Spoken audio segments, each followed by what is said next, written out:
Thank you very much for that wonderful introduction. Two reasons why it's a little dangerous to have me up here at the front on this important topic. The first is that I'm about 12 days in on being a new father, so I haven't had a whole lot of sleep. And I may not, thank you. I will strive to make sense, but I haven't been at my strongest. The second reason it's a bit dangerous is I think that anytime you look to the political level for guidance about the future of BC's universities, you'll probably get contradictory and instrumental views, and I aim to provide both of those to you today. But I think in BC we've seen a view within the government of the university that's shifted dramatically from the golden age of universal literacy and universities as a place of research to the current view, which is the blueprint for education released from the government about universities being a place of training for the liquid natural gas industry. So there's a wide range of perspectives in just the last 10 years in just the governing party in BC. So I do thank you for welcoming me as a politician to come here to talk about such an important topic.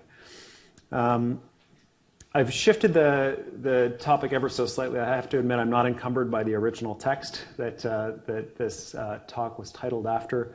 I've shifted it a little bit to bring the focus to what I was working on when I was in my role of advanced education critic.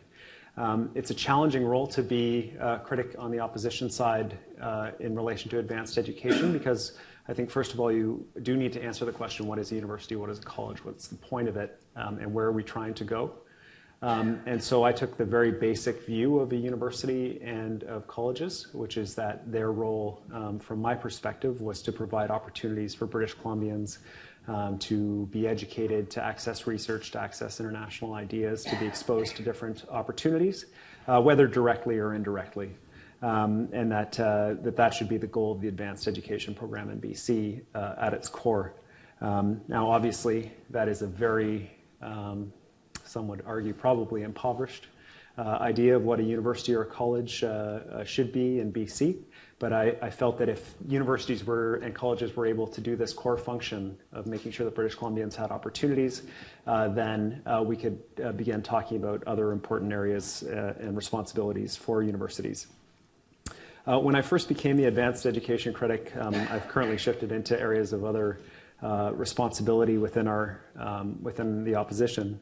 But when I first became advanced education critic, one of my first stops was at Thompson Rivers University in British Columbia. Now, TRU is remarkable for a number of reasons, not just the exceptional faculty, of course, and the teaching programs there, but also for being the first university in BC to have the majority of its funds not come from the government of BC.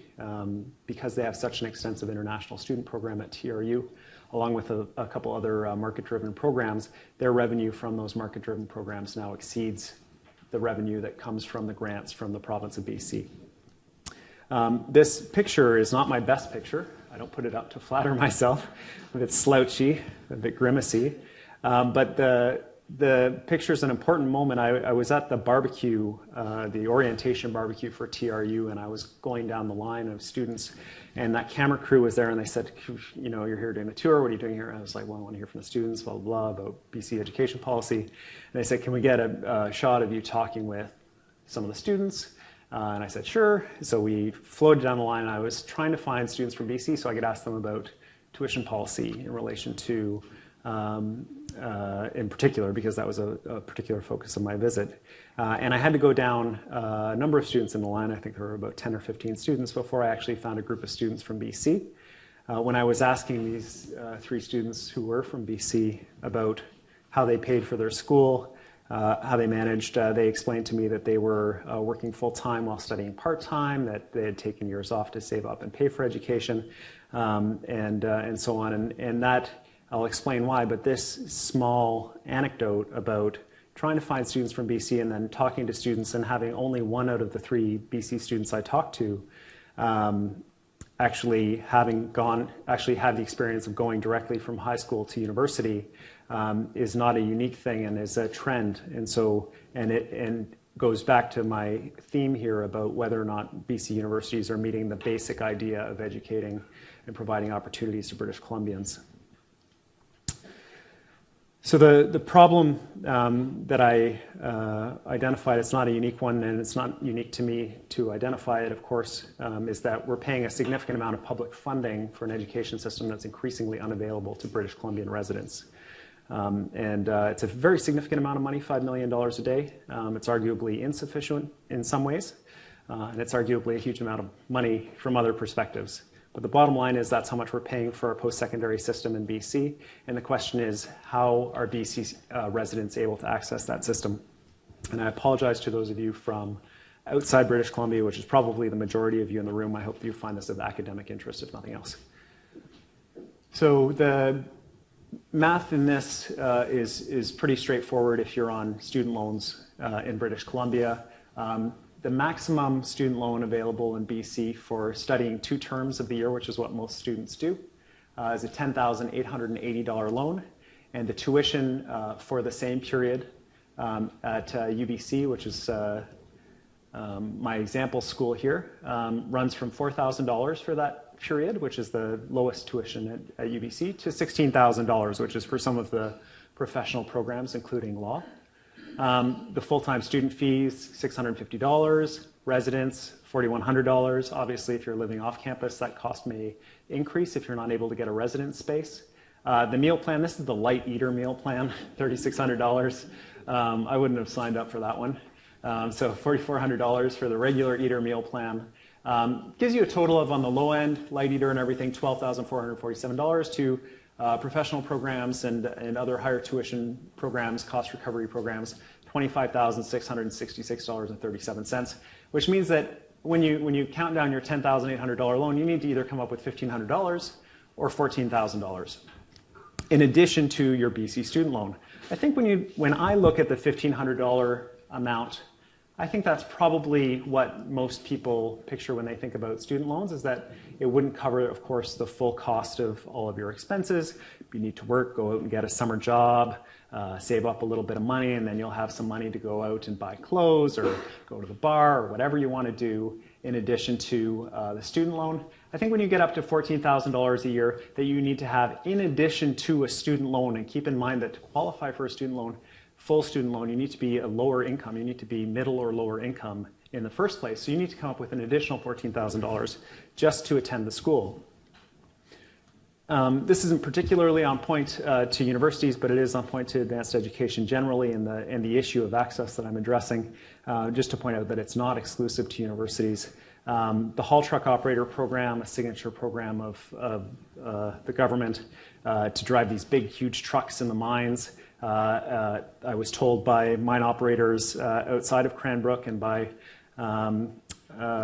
the operators of this program in Cranbrook that this is a program that has near 100% hiring after it's complete.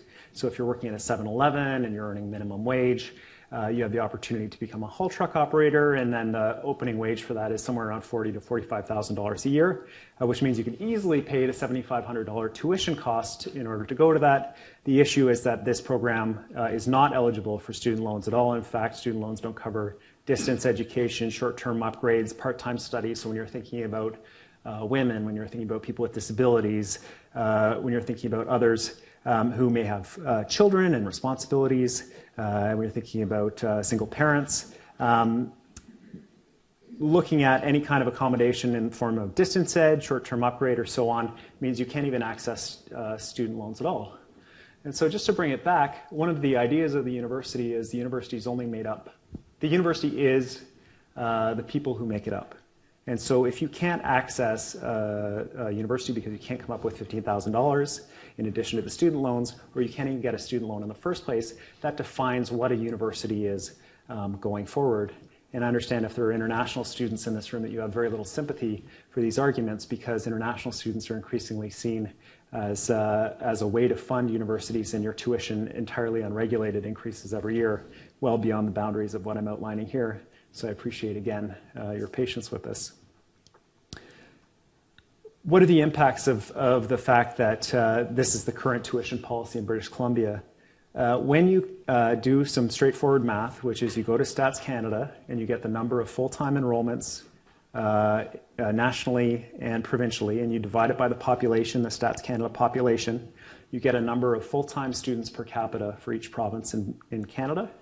And you'll find that British Columbia is 10th out of 10 provinces for full-time students, which begins to explain why I had difficulty finding students in the lineup at Thompson Rivers University whose home base was BC, because they were not as likely to study full-time as students from other jurisdictions. Therefore, they were less likely to be at the orientation barbecue. The corollary is that BC students are the most likely to study part-time in Canada, which means that you may remember from the student loan discussion that they similarly are not qualifying for student loans for that. So they're having to pay for their education upfront from the revenues from their presumably full-time work while they study part-time. The second impact of this is that BC students, as a result, have set what I believe to be a North American record for debt. When you compare average student debt, this is the source for this is the Bank of Montreal, their 2013 study on student finance. BC had a significantly higher average student debt than students from other provinces. They were the most stressed of students from any other province in terms of the amount of debt they had and their concern about paying it back. I just put one quote of the many quotes that I had from BC students when I talked to them about student funding. This student, a First Nations student, obviously. Putting groceries on the credit card is not an unusual thing. And my theory about, and I have no evidence other than what I've already presented, my theory about why we're so out of whack here is that other students from other provinces, because their student loan debt, the interest doesn't start until they graduate. BC students have to subsidize their student loans with other loans. So they're taking lines of credit, they're using credit cards, and the interest begins on that right away. So while tuition is comparable across Canada, and BC in fact has some favorable tuition rates when you compare us nationally, the debt ends up being significantly higher because by the time you graduate, the compounding interest that's been adding up the whole time you've been in school is part of your debt. I say North America because the best source that I could find was a group called the American Student Assistance Society in the United States, which was quoted by CNN, and a report provided on their website. $29,400 is the average student debt on graduation in the United States at a private university or college. Public universities or colleges had a lower average student debt. The average student debt on graduation in BC, about $5,000 higher, with the exchange rate maybe about $2,000 higher. Again, an interesting comparison that the fully private schools in the US, student graduation debt seeming significantly lower. And when you look at US tuition rates, you might say, well, that's crazy. There's not a chance that people are graduating with $29,000 average debt because tuition alone at some of these schools is $30,000 or $40,000. Many of these schools have income contingent grant programs that offset the cost of tuition and reduce debt on graduation, which results in a lower student debt. We have kind of the worst of both systems. We have increasing American-style tuition without the award and foundation programs that the private American schools have to sort of offset that. We have a loan system that imagines that government still subsidizes heavily the cost of education. This is another interesting map that sets out the amount of government-held student debt in BC. So keep in mind that this is only the debt that is issued under the student loan program by British Columbia. So there's also federal student debt, and there's also the private debt that students take on through credit cards and lines of credit and so on. But you see the escalation from 2000, when the government-held student debt in BC was $74 million, to 2012, where government-held student debt is now $1.1 billion in BC alone. One of the things that I noted on the tour in terms of the idea of the university, who's making it up, and what the experience of students is at the university is the use of food banks. I I'm a relatively recent graduate, although getting further away every year. I didn't remember food banks, and maybe that was my privilege. Likely it was. But certainly the presence of highly visible food bank signs and advertisements across schools was a surprise to me, as were stories about not being able to leave food in the refrigerators in some common areas because it would be taken. Tells me a story about students that are living right on the razor's edge, and this was certainly an issue for international students as well as domestic students. The other interesting piece around BC's, the difficulty and the challenge of financing a post-secondary education in British Columbia was the graduation rates. It was very challenging to find information about this. The best, and I apologize for the source for those of you who this triggers, but the source is the Maclean's Magazine student survey. They looked at the statistics self-reported by 46 schools across Canada. And the stat is the percentage of students who complete their program within 7 years of initiating the program.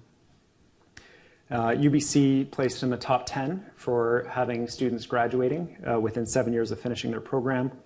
The University of Victoria, SFU, and UNBC were in the bottom 11, clustered there in the bottom third of programs across Canada for graduation rate. And I would suggest to you that the more likely you are to get students from British Columbia in your school, UNBC is largely, if not very close to entirely, BC students, because they have difficulty attracting international students to Prince George, likely due to the winters. But the more likely you are to have BC students, the less likely you are to see students graduating within that 7-year time frame. And I don't think that BC students are not finishing their programs at all. It's just taking them longer than 7 years because they're studying part-time. And so they're not captured within the graduation statistics.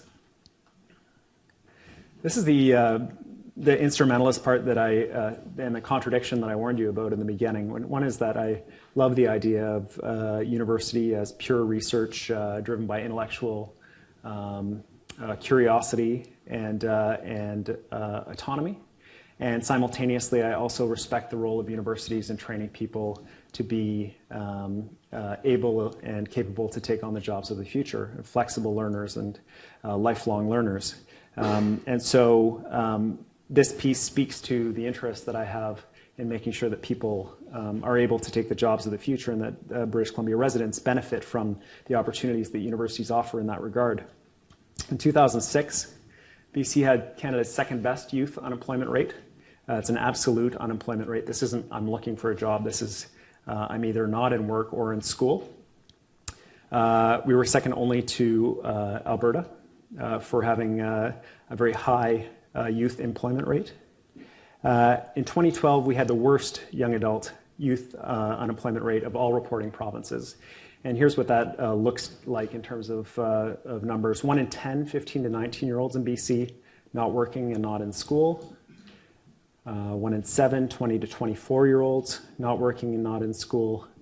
And 1 in 5 25 to 29-year-olds not working and not in school. So you can see as I scroll through these that this is a compounding problem. When you have 15 to 19-year-olds who aren't working and aren't in school, it seems unlikely that they are then going to be back working and in school as they get older. And a significant cohort of this group would be, of course, in high school or in the early years of university. And that is the trend. So 1 in 10, 1 in 7, and then 1 in 5. It's an amplifying trend that if you're not in school when you're younger, you're not in work when you're younger, it's likely that you're not going to be similarly by the time you're 25 to 29-year-olds. And to have 20% or 1 in 5, actually it's just less than 20%, 1 in 5 25 to 29-year-olds not working and not in school is a surprising statistic to me, and it's one that I've tried to get a little bit more information on in terms of the demographic breakdown of that group, and I haven't had any success, but it's a very concerning number. Another impact is that what we're seeing in BC is Despite this remarkable absolute unemployment rate in 25 to 29-year-olds, we see record hires of temporary foreign workers. Now, the test for hiring for these positions is you are unable to find a Canadian that has the necessary qualifications in order to take the job. And the qualifications would include, of course, university and college education. So when you compare British Columbia's hiring of temporary foreign workers with Saskatchewan and Canada, and I also want to clarify, too, that this category of temporary foreign workers is not live-in caregivers, and it's not the highly controversial program where fast food chains are bringing in temporary foreign workers. These are temporary foreign workers from England, Ireland, and Australia. Highly qualified people who are brought in to work jobs in British Columbia. And you can see that BC is almost double the national average for temporary foreign workers. Again, on the question of the role of universities to address social issues in terms of providing opportunities to British Columbians, there is a very significant financial cost that universities are not supported in having more opportunities for British Columbians through the student finance system. This is a statistic that shows the change in number of cases of people on social assistance from 2006 to 2012 in British Columbia.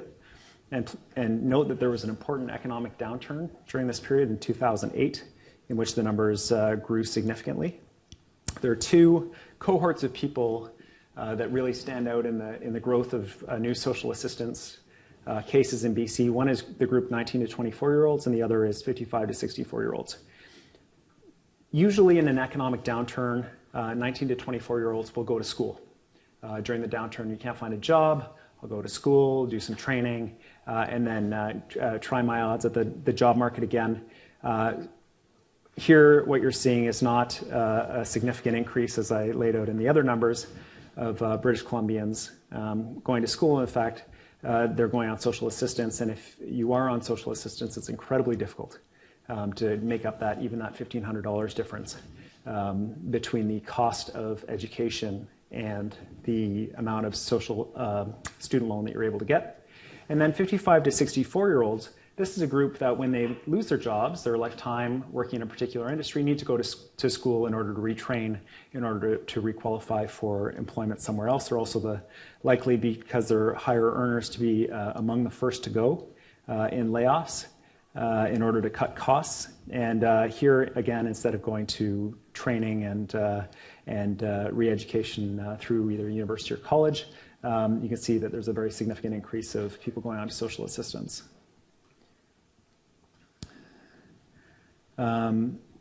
Also, we've seen a fairly significant exodus of young adults from British Columbia, 25 to 29-year-olds, leaving for other provinces. A number of my friends have left BC for greener pastures. I'm sure others can think of friends of theirs that have done the same. The red line is the absolute number of people who have left the province, and then the green line is in migration to British Columbia. And so the gap between the two lines shows the net of either in migration or out migration. So anytime the red line's above the green line, you've got more people leaving than coming, and anytime the green line's above the red line, you've got more people coming than going. Alberta's would look almost the opposite of ours. International students who are in the room have become the solution to a cash crunch faced by universities. There have been a couple major issues with the implementation of this. One is that everybody agrees that international students contribute so much to the experience of BC students and other students in terms of the opportunities to build networks and so on internationally, that it's a very positive program. The first issue with it is that international students have been treated like cash cows, that there is no accountability to international students for the amount of tuition that they have to pay. And increasingly, schools are turning to increases in international student tuition in order to fund shortfalls in provincial funding and support. And universities, under pressure not to increase tuition for the reasons that I've outlined, are turning to international students as well. The other issue is that there was a promise made that the international student program would not result in universities being forced to bring in international students and leave domestic students behind. The first demonstrable and very obvious breach of that promise has just taken place, which is the closure of English as a second language programs across British Columbia for domestic students at colleges and universities, and the replacement of those programs with full tuition, market tuition, international student programs. This is from Kwantlen's website. English as a second language, for those of you, this is not an eye test. I'll read it out to you. English as a second language courses at Kwantlen Polytechnic University are full. What does this mean to you? If you are a Canadian citizen or a permanent resident, we are not accepting applications for the fall 2013 semester or spring 2014 semester at this time. If you are an international student holding a valid study permit, we are currently accepting applications. ESL students are blah, blah, blah. So ostensibly, this is just a change of federal government policy that they didn't want to fund English as a second language programs at colleges and universities anymore. They wanted to fund it through nonprofit organizations in the community, as they felt that would be more effective. The result is that previously, you were able to do English as a second language training as a BC resident, free of charge, at BC universities and colleges, and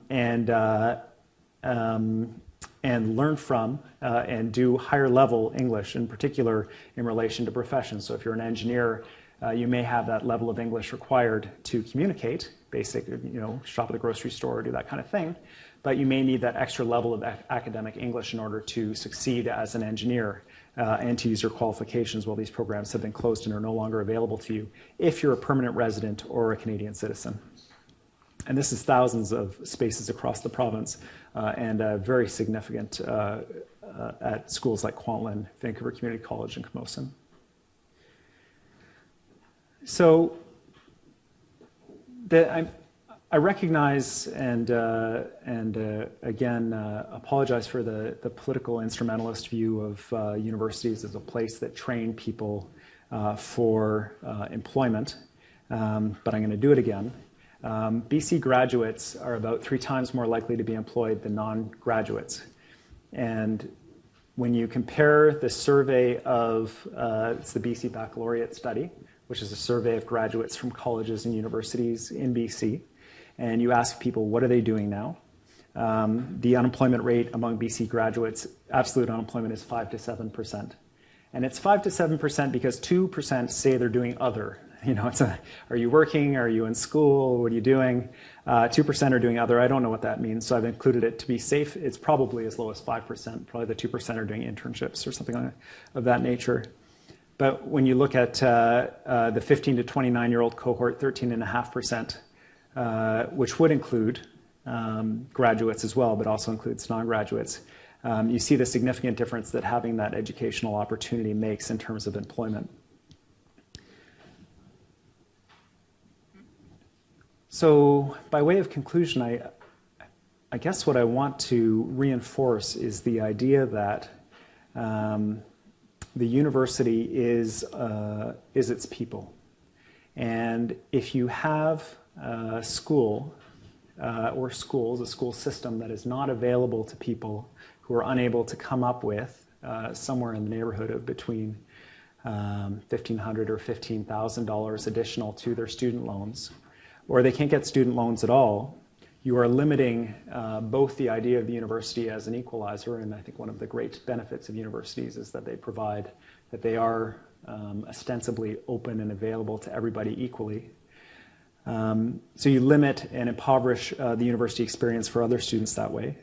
And you also do a disservice, and it's not a service, it's not a sustainable system where you're asking for government to fund through taxes a program that is increasingly disconnected and unavailable to the people who are paying the taxes. So the worker at the 7-Eleven who's paying taxes on a school system that he or she could never afford to access in order to upgrade to access the opportunities that are provided through post-secondary education and university, that person is not going to be particularly keen to vote for an initiative that increases funding and opportunities in universities. And that's the crass political reality in which I am working, and I think it's an important political reality that should inform some of the idea of the university, because as well as TRU has done in accessing additional market revenue and having more market revenue than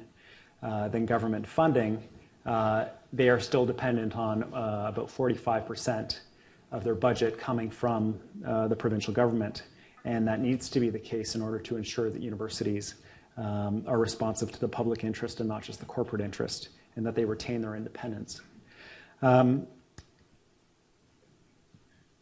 think that my my sleep fatigue has kicked in a little bit in my conclusion there, but I welcome your questions on this, and thank you very much for the opportunity to speak to you about my concerns about the future of universities in British Columbia, and not just in British Columbia. This is an issue in Canada and across North America, but particularly in British Columbia, as we seem to be combining some of the worst of all of the trends that you've seen in North America in an experiment whose result has yet to be seen. So thank you very much for having me, and I welcome your questions and comments.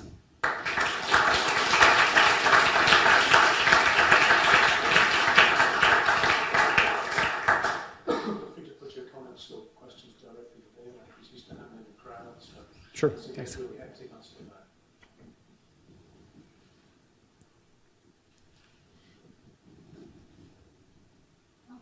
Oh, yes. I'm brand new to UBC. Yes. 3 weeks, I'll be honest, I'm in public affairs, but here that means more like media relations, not government relations. How would you help me if I'm trying to explain to the general public of UBC the value of UBC? Is there a way you can distill it in a way you think that it would resonate? I mean, being in public relations, you know, as I do, the many and complex audiences for a message that universities are relevant and important. In today's discussions, the most common and I think the strongest argument that UBC has among the general public is the economic impact that this place has on Vancouver, the region, and the province. UBC's economic impact is considerable. And as a result, it provides remarkable opportunities for British Columbia residents to come and study, and it is a wonderful place in that way.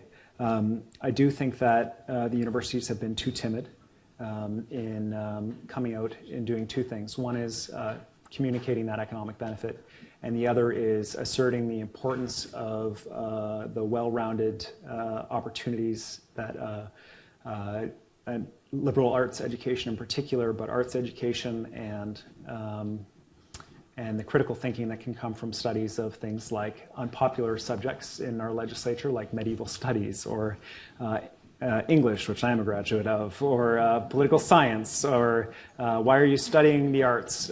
Because that will surely not get you a job. And interestingly, I hear these arguments most frequently in the legislature, where something like 80% of the people sitting there have liberal arts degrees. I think that... So what happened there? Why did it bias 20, 30 years ago? Well, I think that universities have unfortunately been willing to bend in the wind of government policy. So the government issues their blueprint for education, and then you rewrite everything in all of the public communications to match the government's flavor of the day. When Gordon Campbell did his golden decade or golden century, I can't even remember, but his theme on universities being these remarkable places of research and intellectual pursuit and so on in better economic times. Then all the grant applications and discussions coming out of your universities were focused to that.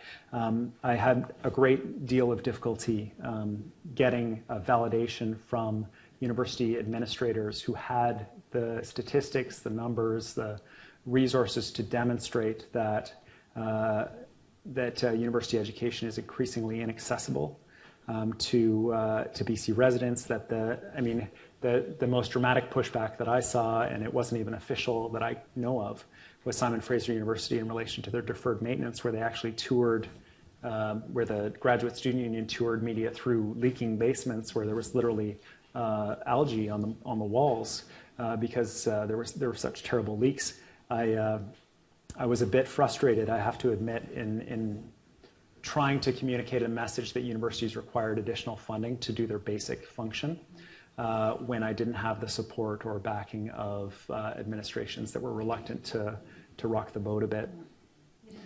Yeah, here and then here. Thank you very much for that. Yeah. I'm hoping you can help us with a very urgent conundrum that we're dealing with in the Faculty of Education that actually does address the idea of the university and also legal issues and human rights issues. And that is that the university in Saudi Arabia, the Princess Noor University, wants to enter into a relationship with the Faculty of Education, and I think with other faculties, UBC, to run various programs and have institutional relationships.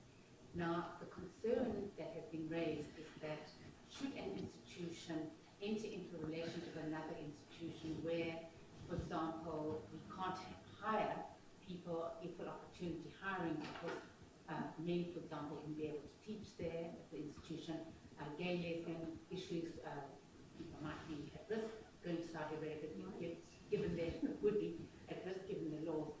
What is our responsibility? Because clearly there's going to be a huge amount of money coming into the Faculty of Ed, UBC and so forth, on the one hand, but on the, and help to all kind of research, etc. On the other hand, what is our ethical responsibility here?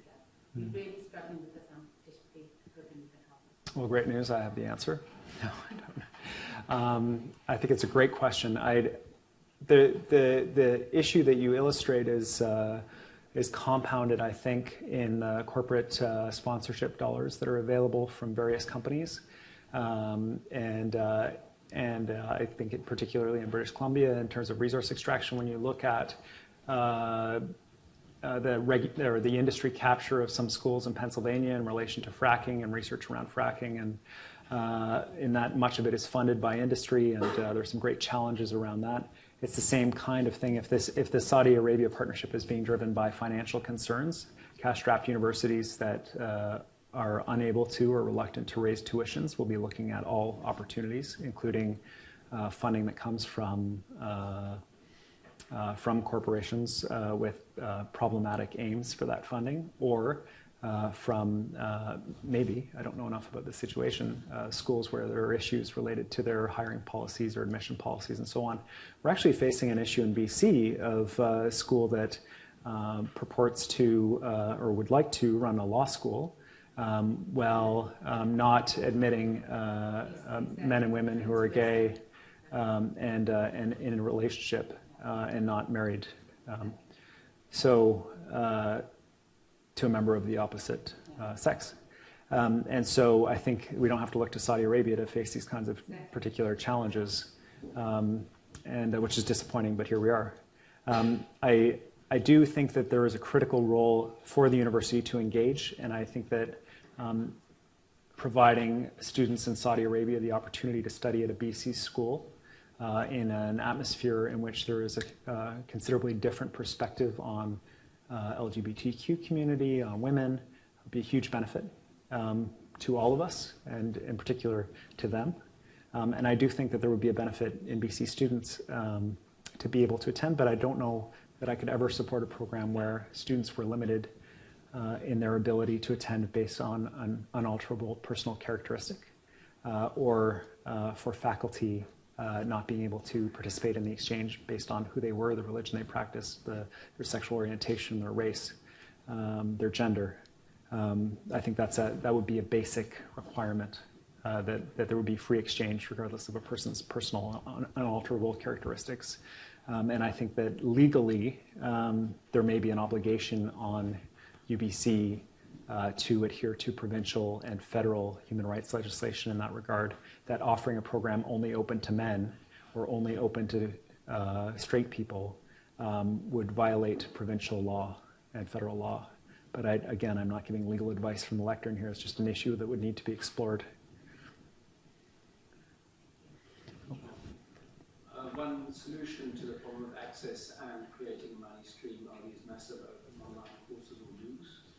What are your views about Yeah, I was intrigued. I'm intrigued by them. You know, I've tried to learn online personally in that way, and it's not something that worked particularly well for me.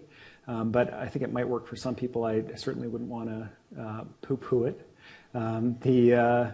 The challenge, I think, is when these massive online open courses are being compared as equivalent to a classroom experience with a professor, teaching assistant in a lab and a hands-on opportunity. And because I don't believe they are equivalent. And when you have these online service providers, and they're held up as, well, why are universities so expensive when Khan Academy or whoever can provide these online experiences for free? Why don't you just learn for free? I think that's fun for a hobby, but in terms of the quality of learning, I think it's substantially different. And I'm certainly a supporter of online learning. I think there are a lot of great opportunities there. But when you look at Royal Roads, for example, I think they're doing some really interesting things, combining online with classroom time. And there are lots of opportunities for us there, but the free MOOCs aren't going to replace an engineering degree or an English degree or so on, in my opinion. And I'm curious about your thoughts about them as well. Did you want to follow up? Yes, as a traditional faculty member, I obviously don't like them. They're going to destroy our jobs. I don't believe that they provide effective access to new people. The statistics show that a large number of people, so to speak, globally don't actually take them. Very limited selection of people take them. Mm-hmm. So I think we need a really serious discussion about what is possible with them.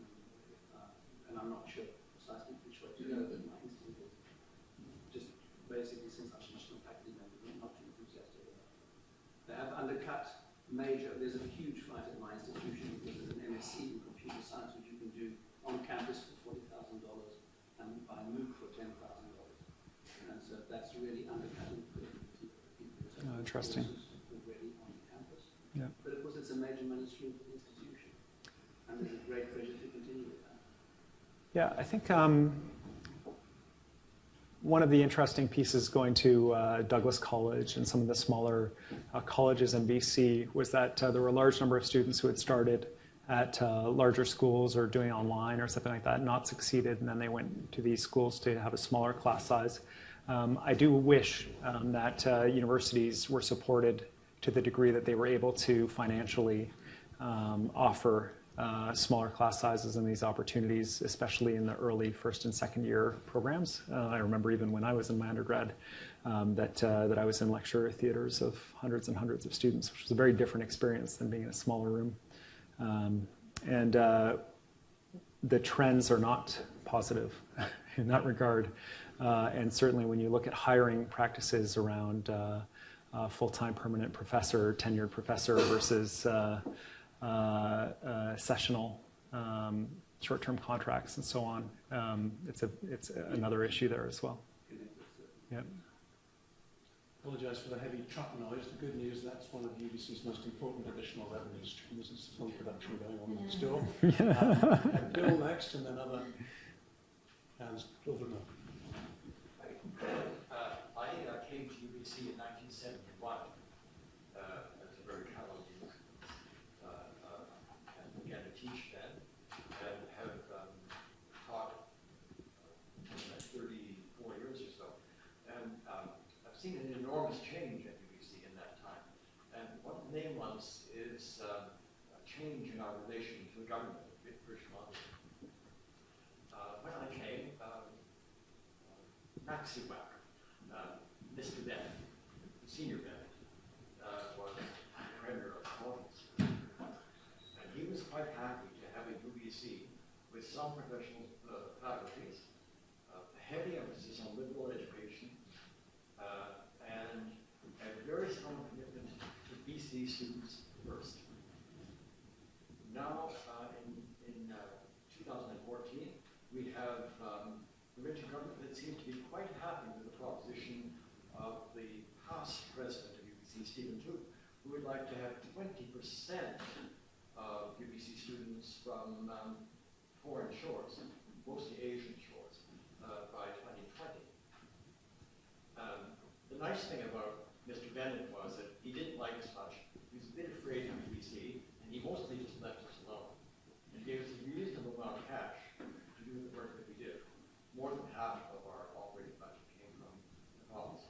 now have almost exactly the reverse. And I'm wondering what you think about all that. Would it be better to go back to 1969 or 1970 in your view? Great question, Bill. Yeah, I think that the issue, I might be a bit more nuanced in my concern. The concern that I have is that we're not currently measuring the number of British Columbia students that are attending post-secondary institutions, and whether that number is going up or down, and whether or not BC students are graduating at the same rate as students from other jurisdictions where they have increased financial support. So students from Ontario, for example, have access to considerably higher student loans. They're able to cover professional programs entirely with their student loans. They have higher graduation rates at their universities. Are these things related? How are BC students doing generally in our schools, and so on? I think that if we identified an issue there, and I would suggest there is an issue there based on the numbers that I presented today, then we need to look at what our priorities are currently. I think universities have been forced into, I don't think there's any controversy about the benefits and the positive nature of the international student program. I think we're all, it doesn't matter what side of the legislature you sit on, we're all in support of the program. I think it's a great program, brings in additional revenue for the school, increases opportunities for everybody.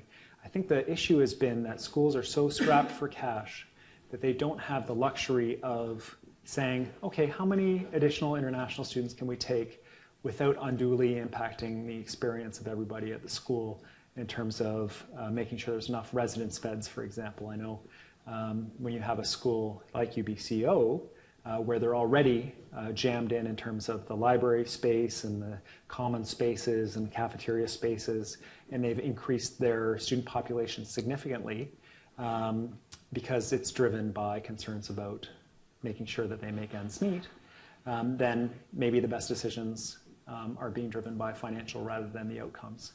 And I think that we need to reverse that to make sure that the outcomes are the ones that we're looking for, and if they're not, that we're adjusting that accordingly. And currently, I think we're making decisions based entirely, or not entirely, based disproportionately on the balance sheet due to the underfunding that's happening from the provincial and federal levels for universities right now. That address your question, Bill? Yeah, I think you're right. I don't want to take us back in time, is what I'm saying. Yeah, don't get in my DeLorean, right? Yeah. No, I think the core of it for me is that maybe we've lost some of the focus that would have been there at that time, which is how are BC students doing and are they able to access all the amazing opportunities at these schools? Thank you, David. I just want to, you mentioned the inaccessibility due to kind of increasing cost for universities for BC students. Yeah. The reliance on international students to kind of pay more to make universities function. Also the reliance on kind of the corporatization of universities. We see more and more corporate money coming in and dictating a lot of the things that are happening on campus. But then you also noted that you see $5 million a day at a low occupancy from the average citizen. We see an increase in that. What are we going to do? You know, what are students, what are faculty, what are alumni, what are people to do to change the conversation in a way where we can ensure that universities are places that aren't reliant on corporate dollars, that are dictating the type of research that's happening here, and are accessible to people and are affordable. Insights into the things that we actually do. Absolutely. I was just in the Public Accounts Committee meeting today. And in that meeting, we look at Auditor General reports and sort of where money's going within the government. And we were working on fees charged by physicians, which are fully, now I think 9% of the provincial budget entirely goes to physician fees. This is a group that has been remarkably effective in organizing and lobbying for increased funding. And has been able to communicate their message very effectively to the public that if you don't fund healthcare, then you're going to find yourself in a Tim Hortons at a hospital instead of in a bed. Universities need to understand that they can no longer expect, as was mentioned in the original quote, that we will all agree that that it is good to fund universities because they are a good thing to support. As the perspective of universities shifts to one of, and I contributed to it through my presentation, I'm a fish of the water I swim in a little bit, The view of universities as training grounds, providing people with higher paid jobs on graduation, the question is legitimately asked by the public, well, why should I fund you to go to school to earn more money? I don't see a whole lot of benefit in that for me. And I think that that is a question that has not successfully been answered, and that's why the Blueprint for Education is focused on such an instrumentalist view of converting, changing these irrelevant relics of I'm sort of picking on medieval studies graduates in a province where the LNG industry is about to explode, and we're going to have to bring in a bunch of temporary foreign workers to build everything. Why don't we just make sure that everybody's trained on pipelines and build the provincial economy that way? I think we need a very aggressive, and it will come from students, but it won't entirely. It needs to come from universities as well, this aggressive push to communicate the value, the tangible value to everybody of a well-educated population and a literate population. Not just literate like reading, but literate like politically, society and a broader literacy. Right, I think that I share your concerns about access and all those things, but I know as a critic of advanced education, yes. As you know, maybe the minister in waiting, maybe.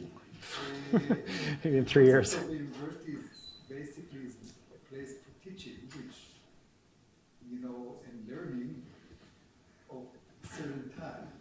And, you know, it would be a whole lot cheaper just to kind of close down UBC and the research universities and basically have a cheap, you know, college system.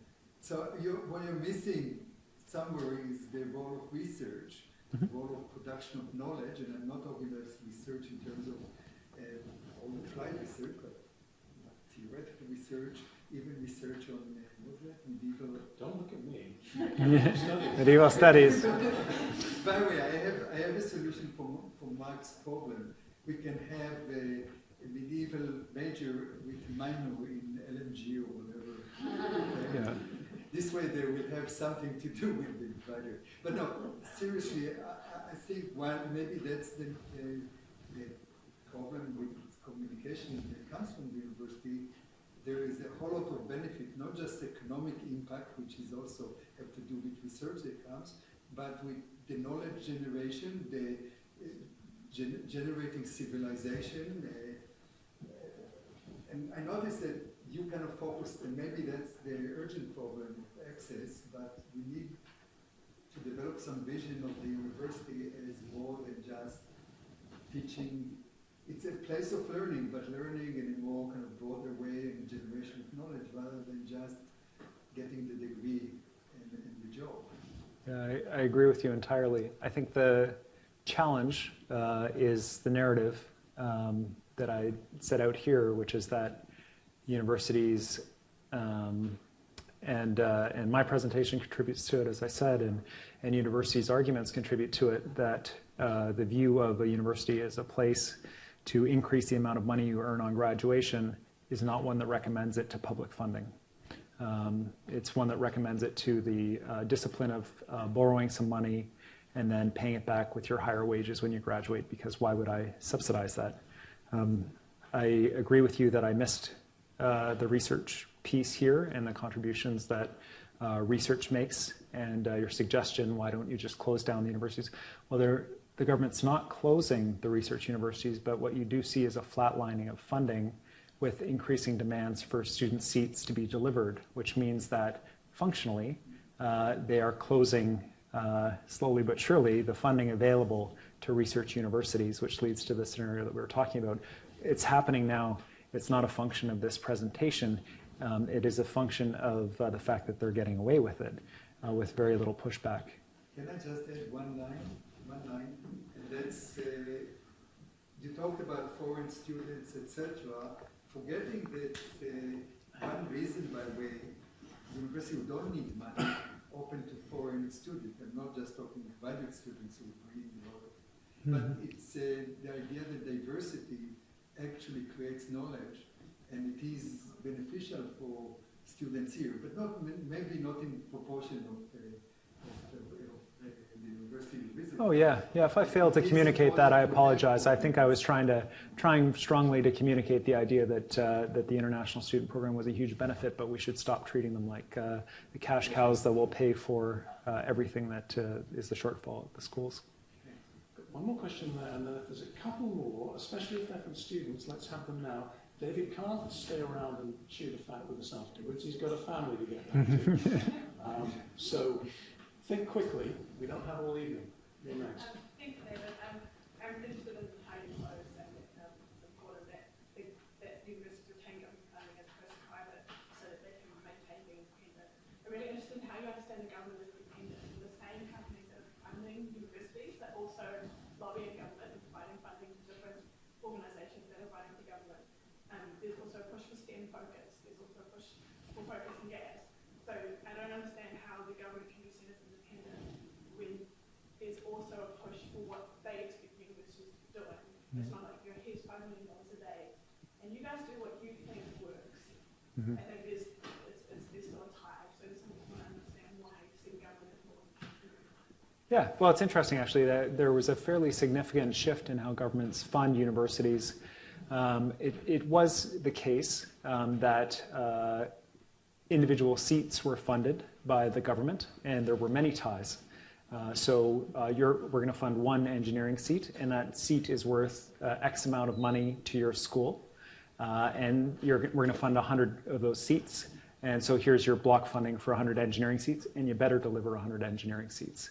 That system changed about maybe 8 years ago, maybe 7 years ago, to what was called envelope funding into block funding, which is where schools are now funded based on the number of full-time student equivalents, full-time equivalents at the school. So here's your block funding. You must deliver X number of full-time students for that full-time equivalence, which means you can add a couple part-times together to get a full-time. You must deliver X number of full-time equivalent students in order to justify that funding. That's how we're going to audit you, whatever. And it's not, they must be in this program or that program, or it's up to the schools to decide how they allocate that, which programs get funding, which don't, and so on. There is a push for STEM, there is a push for trades training, and what it's coming through as are grant programs, equipment programs, and so on that will subsidize programs at colleges and universities that are in favor with the government. But that big block funding amount remains the same. And so it is within the hands of universities to decide how to allocate that.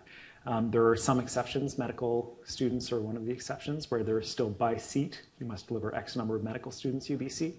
But generally speaking, it's a big block, and there's a huge amount of autonomy in that government funding as compared to a corporate research grant on a particular subject. Any more questions? Matilda.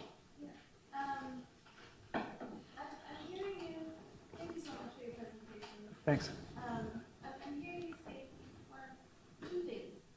Okay, good. One, many things, but yeah. In terms of like ways forward and so on. So the administration, you talked about the administration of universities not being willing to kind of communicate very well their message to the provincial government in order to express their needs, right? But also you talked about the students needing to also put forth the value that their education is giving to them in order to also get heard by the provincial government. I'm wondering, I'm a new BC student, I'm an international student, but I'm curious as to how BC students may communicate that. I don't know how they do that, and why the administration is unwilling to be more strong in its. Sure. I wouldn't put a whole lot on current students for this reason. I'm just going to go back to mine. There. So I agree with you. I mean, I agree with myself, I guess, that it would be great if BC students voted. Right? It would be great if they spoke out about the importance of education and their education, whether they're choosing a liberal arts degree, whatever it is. That would be great. But this chart tells me that BC students who are attending university are not just studying, but they're also probably working full-time, as do the discussions that I've had with many students. So they're working full-time, they're studying part-time. It doesn't leave a huge amount of opportunity for political advocacy, organizing, and all these kinds of things, just trying to make it through. And so I wouldn't put a huge role on students, although I definitely wish they voted. On the administrations, I think that their challenge is that they feel inappropriately that funding is often tied to not rocking the boat. So if you don't rock the boat on the fact that you've got so much deferred maintenance, which means that the, Camosun, that the window is falling out of the school, then you're more likely to get funding for that new building. The government has been big about building new buildings because it goes into capital. It's a long explanation, but it goes into the capital budget versus the operating budget. And so they can still say they have a balanced budget while spending a lot of money on new buildings. So you'll get the new building if you don't complain. If you complain, you can pretty much expect that you're going to be at the bottom list for the funding. That is not a conspiracy theory. That is a widely understood reality. And if you visit, anyway, I'll try not to keep it too partisan. So, but that is, I mean, it's a function of governments, I think, the world over, is that their friends get increasing access to funding, and the people who are a thorn in their side may not be a big priority when it comes to funding. So that's the balance, right? How far can we push the government to increase our funding generally? And how much do we expose ourselves to being cut off from particular funding opportunities if we do that? That's why I really think the universities have to come together. And there was a point where they wrote a joint letter expressing concern that if the block funding didn't go up, that student experiences at schools would be compromised as a result. They wouldn't be able to deliver the same services. And that was a one-off letter that was then never defended by anybody ever again, and wasn't spoken of, and is pretty much verboten. And you might have difficulty getting people to agree that they even signed it, at a certain point in public on the record, because of the concern about the consequence that would come. I think that universities working together to push back is really, really important. And if they don't do that, they'll be picked off individually.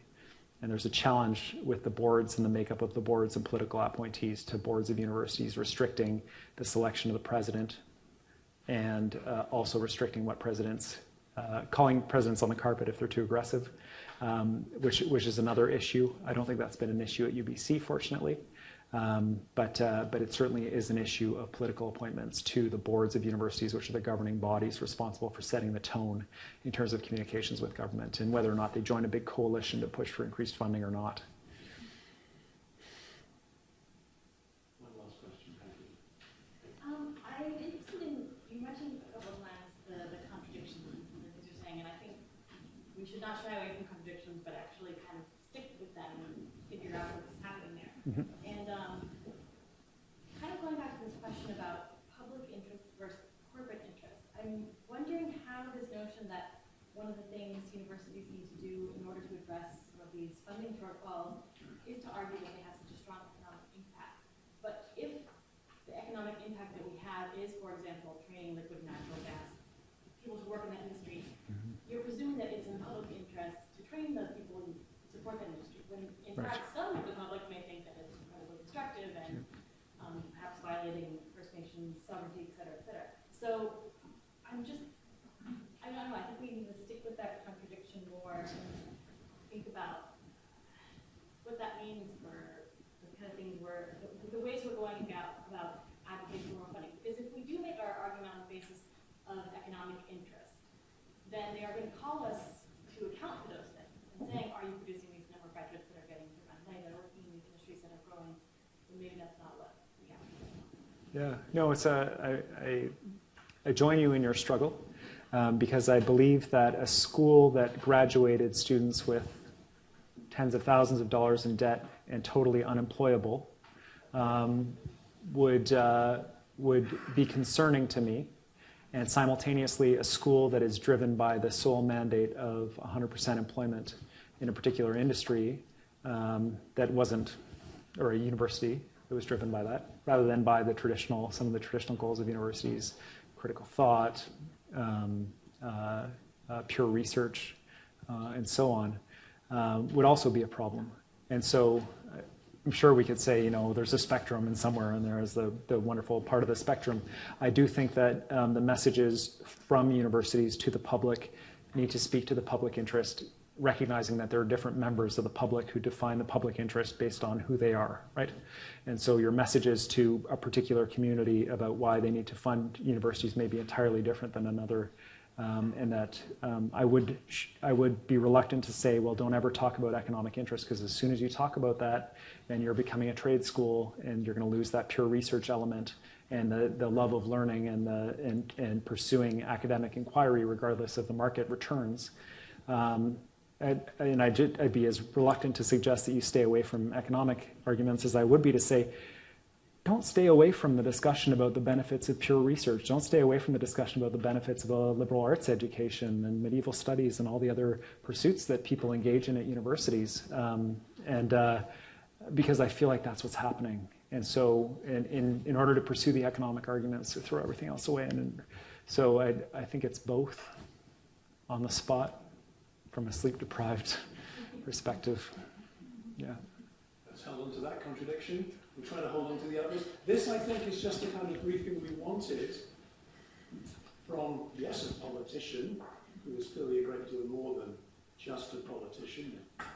Such mere politicians exist in any jurisdiction, who is willing to talk in the instrumental terms that I think we all recognize are part of the language of universities now, to caution us about the kind of instrumental language we use, but to urge us at the same time to be clear about the sorts of instruments that universities are, what we think they can do and what to do, and to do the advocacy that we as faculty, students, when we have time, university people, as the French call them, universitaires, people who believe in the idea and the practice of the university, are called to make arguments for. It's a summons back to our main business. For that, and for all the other contradictions, difficulties, and political realities that you left us to wrestle with some backup from a few more expert speakers over the next few months. Many, many thanks, and we're going to send you away with a small gift for your son from when he's just a little older. And special appreciation. Wonderful. You're coming out at this particular point in your own life to lead us off. Great. Thanks very much, Mark. Thank you very Thank you. much.